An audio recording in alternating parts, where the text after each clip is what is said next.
bago ko ipabuksan tong gift ko, gusto ko munang i-reveal yung face ng inaanak ko. Okay? Reveal mo na! Yeah! Di ba ang pogi hindi nagmana sa papa?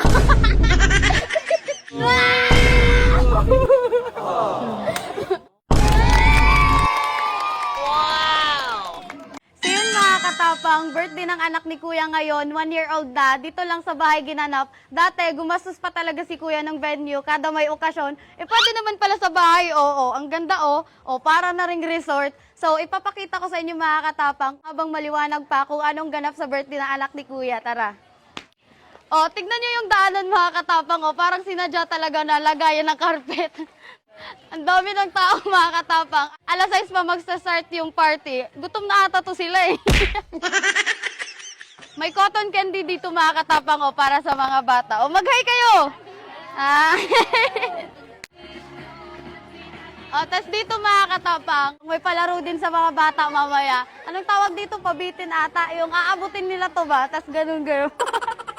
Ang swerte ng anak ni Kuya mga katapang, first birthday ang bongga. Ako dati, lagyan lang ng cross sa noon, sa dugo ng manok, okay na.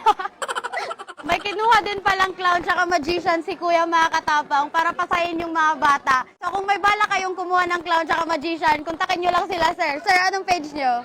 Please contact us, Cebu Magician Party Events and Clowns, okay? Sa among page.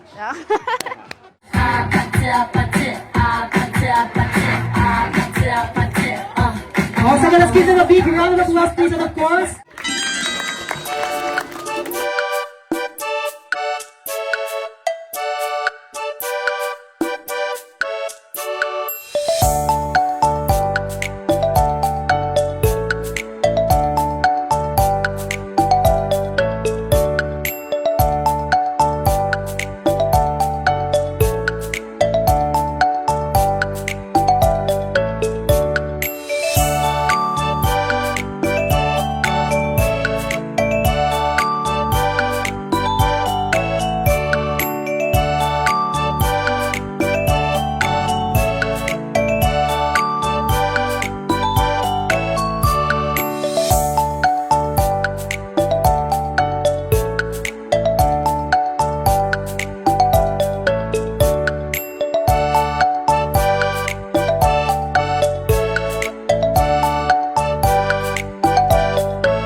Katapang, ibibigay ko na ngayon yung gift ko sa inaanak ko. Ayan, nagpatulong ako kila Jules Tapang, Matt Tapang, tsaka JV Tapang.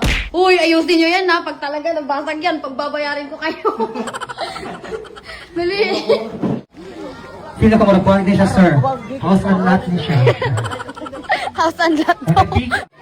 Kuya, alam kong nakita mo na to sa vlog ko, pero hindi mo pa to nakita kung gaano kaganda sa personal. Pero bago ko ipabuksan tong gift ko, gusto ko munang i-reveal yung face ng inaanak ko. Okay? Reveal mo na! Di ba ang pogi hindi nagmana sa papa?